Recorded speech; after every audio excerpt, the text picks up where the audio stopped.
Hello everyone. In this video, I'm going to give you an in-depth guide of what I would bring to a D&D campaign if I was a player and what I would bring to a D&D campaign if I was a DM. So, first thing I would bring as a player would obviously be the Player's Handbook. This book is great for it contains every single class or every single basic class. There you go. And their subclasses. So for example, if I want to be a sorcerer who wants to be a sorcerer of aberrant sorcery, it will give me all the rules alongside all the spells that are used for the sorcerer. This book is really great in this edition because it kind of sums everything up. So, you get the signal, you get all your equipment in one area. You have the spells, which this was a famous piece of art right here, or a stat block for if you wanted to use animate objects. Overall, it's a great little book for when you need to use when you create players. Second, I would bring a book bag containing that book, and I would bring a character sheet. Obviously, this is kind of obvious, and unless you have your phone or D&D Beyond, you wouldn't really need a paper copy. But having a paper copy is quite nice. And in addition, I would also photocopy and create a map of where you are. So for example, one of my players is in Phandalin right now, and he wanted to accurately represent, he needed to go to the town square, he needed to go to this little building here. So that's why he 3D printed it, not 3D printed it, sorry, 2D printed it on a piece of paper and grabbed a tea bag and nicely created an old map. Then, obviously, what you would need is dice. Any dice would do. These dice are made by, I think, Roll Initiative. Yeah, they're made by Roll Initiative, and they are very nice. They've been very well to me and my players. And yeah. Now, what I would bring if I was the DM. Now, unless you're using a pre-generated, or unless you're using your mind, I would suggest buying a starter set. This starter set is one of the older ones, and it contains pre-generated characters, adventure for levels 1 to 3, 6 game dice, and some rules. So you don't actually have to buy any of the big books. All the rules for this adventure are contained in this, which is great. But if you ever want to go a step further, I suggest you buy these two books, the Monster Manual and Dungeon Master's Guide. Obviously, these books are 5th edition, and I know 5.5e came out, but I've not got them. These books are really good. The Dungeon Master's Guide is really great because it gives you how to create a villain, influence for the villain, non-player characters creation, all the magic items. So if you want to use the Talisman of Ultimate Evil, it gives you what the Talisman of Ultimate Evil does, or the Master of the Rules, so it tells you what Madness does if you ever encounter a demon, or Honor and Sanity. I don't know why you need Honor and Sanity in your campaign, or if you ever need to figure out why buzzing's going, but now you have a table for that, which is really good. And for the Monster Manual, it's even better because every single thing that comes has a piece of art. So now you can visualize, a green hag isn't blue, it's green. Or an ogre should look like an ogre. And on top of that, it gives you a very detailed description of all of what you are talking about. So for example, orcs are greedy collectors or are very stupid. And they also give you stat blocks, and they give you how tall they are. So for example, a Nothic is a medium creature, which is about my height, or a normal height, and an ogre is definitely larger than a Nothic. And it gives you all of the abilities and stuff, which is really great. On top of that, you get a ton of normal creatures. So for example, a saber-toothed tiger, a rhinoceros, spiders, swarm of rats, vultures.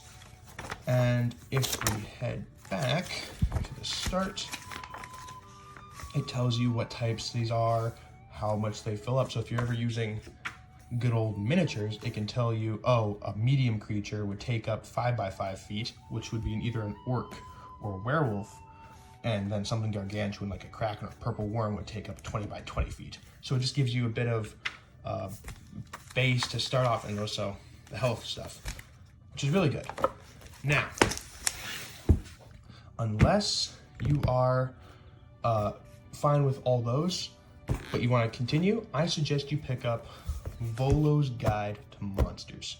It is a great little book because it comes with many other creatures. Like, for example, there's monster lore for beholders, which is this big ugly thing here, which is a very classic creature in D&D, and it gives you a few more bits of lore on, like, you know, what, if I can find it, what the layers should look like. So if you ever need a map of a beholder, you can base it off of this. And on top of that, it gives you more creatures. So for example, if you don't want a normal mastiff in your campaign, you could have a shadow mastiff, or a Talinkali, or a spawn of Keyless, or trappers, or Varghouls, right? Which is very good. This book is very nice, for it is about a little bit lighter than the monster manual in terms of reading, and it offers a fun time. Like, I usually read this when I'm bored, or when I'm through reading the monster manual.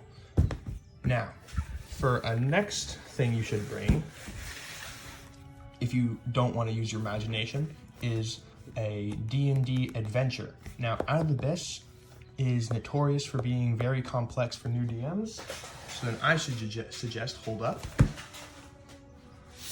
I should suggest to you Keys from the Golden Vault. It's a bunch of level 1 to 11 adventures. They're called one-offs, where you do it once and then it's done, so you don't really have to do any lore. And they're about like, you know, stealing stuff. So for example, the level 1 adventure is you have to go through a museum and steal a dinosaur egg and try to help out this scientist, and it's a level 1 little adventure. It's about maybe, I don't know, 16 to 18 pages, which is really good. Really great book here. Now, in terms of monster manuals, if you want to go even deeper, I suggest you pick up the Tome of Beasts series.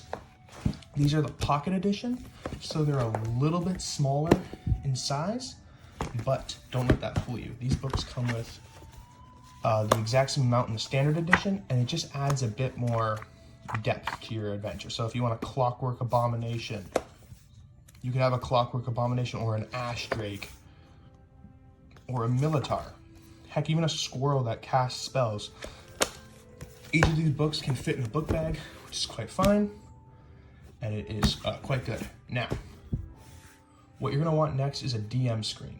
I don't have one on me right now, but what it acts as is, it acts as a shield for the players, so that they don't see, oh, what page you are on the adventure, or what monster you want, because that would spoil the surprise.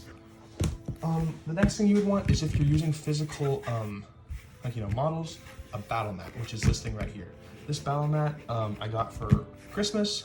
I do not know, I think Wizard's Tower or any other board RPG selling store or website would have it, but it just offers a nice little idea for what you want to do. Like, for example, my owlbear is that many hexes large, while my others are only 1. Now, speaking of miniatures, this owlbear is a 3D printed owlbear, and this is great because it accesses, gives the players access and DMs access to many creatures. Like, maybe you want to use an owlbear but are scared to actually paint one or buy one because, you know, you want to stay cheap. Well, if you have a 3D printer, boom, you just 3D print the owlbear. Now, unless you're going for something a little bit more advanced, I suggest picking up some Nolzur's Marvelous miniatures. This dwarf here is a Nolzur's Marvelous miniature, alongside this wounded elf. These are really good kits because, unlike 3D printed and unlike normal models, they come pre-primed, and you get 2 per pack sometimes, unless they're larger. Like this owlbear, you'd get 1 owlbear per pack, but like dwarf cleric, you would get 2 dwarf clerics for around $6 to $8, which is pretty decent for what you're getting. Now, the next thing that you'll want is some coins. These coins are some worthless pieces of metal from a coin shop that I went to. And these are good because if you look in the Dungeon Master's Guide, there are coins that have holes in them. And like, for example, that looks like a silver piece from the D&D Dungeon Master's Guide. You could have many others, like, oh yeah, this one's a little bit more brown. That could represent copper or something. Just a warning, make sure to wash them in bleach or water, just so that they don't get germs on your hands, because if you are playing with kids or with adults and you're eating food, that could be an issue, for you could get lots of germs on your hands. One more thing you should also have, if you're a player and a DM, is a notepad. These notepads are great because these can be found anywhere on Dollarama, Walmart. They're great because then you can jot down certain things. Like, for example, I'm making a Trench Crusade D&D campaign where, like, for example, I need to write down all of each character. So like an anointed heavy infantry, what should it have? And then this kind of made my own little monster manual, right? For about $2. And that should be it. So if you have any more questions or anything I've missed, please tell me in the comments. If you have anything else you want to see, like, oh, if you want me to talk more in depth about an adventure or talk more in depth about the Tome of Beasts series, please let me know. And I hope you all have a great night. Happy DMing.